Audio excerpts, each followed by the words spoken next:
Iluminismo português entre censura e modernização não é apenas um episódio isolado. E uma janela para perceber como Portugal tomou decisões em momentos de risco, competência e mudança. Neste vídeo longo, vamos olhar para causas, protagonistas, interesses e consequências, separando mitos de evidência histórica. O objetivo não é decorar datas, mas entender lógicas de poder, economia e sociedade que continuam a influenciar a memória coletiva portuguesa. Para enquadrar o iluminismo português entre censura e modernização, começamos pelo pano de fundo político e social entre a longa duração da história portuguesa e os seus pontos de viragem. Nenhum acontecimento desta escala surge do nada. Há tensões acumuladas, instituições em disputa, redes de alianças e limitações materiais. Ao identificar esse contexto, percebemos por que certas opções pareciam inevitáveis para alguns atores, enquanto para outros eram vistas como ruptura, ameaça ou oportunidade única de reposicionar o reino. No plano institucional, este tema cruza coroa, elites locais, autoridades religiosas, interesses mercantis e, em muitos casos, pressão internacional. A decisão final quase nunca resultou de uma única vontade. Foi produto de negociação, conflito e cálculo estratégico. Ler o iluminismo português entre censura e modernização desta forma evita explicações simplistas e ajuda a perceber como o Estado português foi sendo construído por camadas, avanços, recuos e compromissos muitas vezes contraditórios.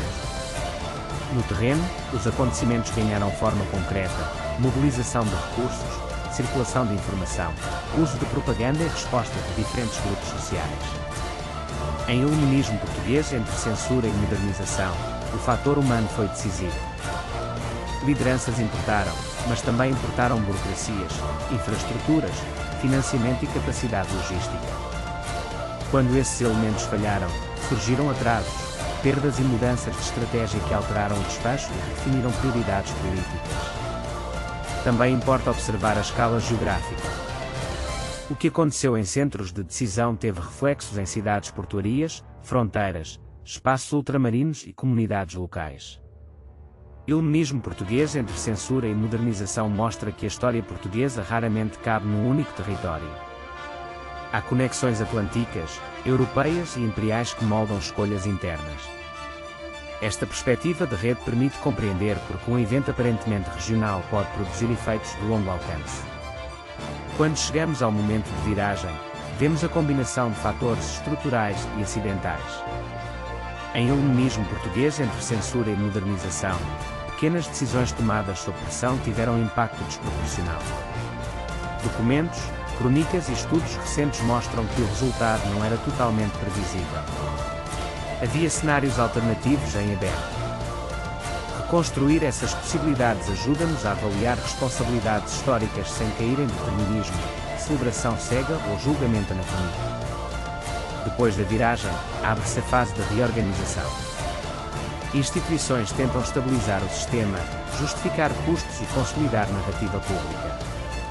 Em iluminismo português entre censura e modernização, esta etapa foi crucial para definir vencedores, derrotados e memórias oficiais. O que fica nos arquivos, nas leis e nos símbolos nem sempre corresponde ao que grupos subalternos viveram. Por isso, cruzar fontes e perspectivas é essencial para uma leitura histórica mais robusta. No plano econômico, os efeitos prolongam-se para além do episódio principal. Mudam-se prioridades fiscais, rotas comerciais, incentivos produtivos e distribuição de riqueza. O iluminismo português entre censura e modernização liga-se a escolhas de investimento e a formas de dependência externa que podem durar décadas. Ao seguir o rastro do dinheiro e da administração, percebemos melhor quem ganhou margem de manobra, quem ficou mais vulnerável no ciclo político seguinte. No plano social e cultural, iluminismo português entre censura e modernização deixou marcas em identidades, linguagem política e memória coletiva. Algumas narrativas foram canonizadas em manuais, comemorações e símbolos nacionais, outras foram silenciadas. Revisitar o tema com distância crítica permite corrigir simplificações e incorporar experiências menos visíveis, incluindo mulheres, grupos populares, periferias e atores coloniais que frequentemente aparecem apenas como pano de fundo. A comparação internacional também é útil. Processos semelhantes noutras monarquias e repúblicas ajudam a distinguir o que foi específico de Portugal e o que refletiu tendências globais. Em Iluminismo Português entre censura e modernização, essa comparação revela sincronias com mudanças militares, financeiras e ideológicas de maior escala. Ao mesmo tempo, evidencia respostas portuguesas originais, condicionadas por dimensão demográfica, recursos disponíveis e posição geoestratégica. Ao fechar o percurso cronológico, podemos medir o legado e limites. Iluminismo Português entre censura e modernização não resolve sozinho a história nacional, mas ilumina uma cadeia de transformações que atravessa gerações. O impacto real aparece quando ligamos curto, médio e longo prazo, decisão imediata, institucionaliza cal posterior e memória pública. Esta leitura evita a falsa ideia de inevitabilidade e mostra como escolhas políticas abrem ou fecham futuros possíveis. Conclusão: estudar o iluminismo português entre censura e modernização com rigor ajuda a compreender Portugal para além de slogans.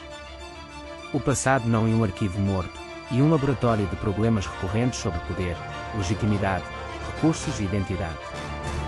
Se este formato longo te foi útil, seguimos no próximo episódio com a mesma metodologia, contexto, evidência, comparação e explicação clara, para transformar informação histórica em entendimento prático e duradouro.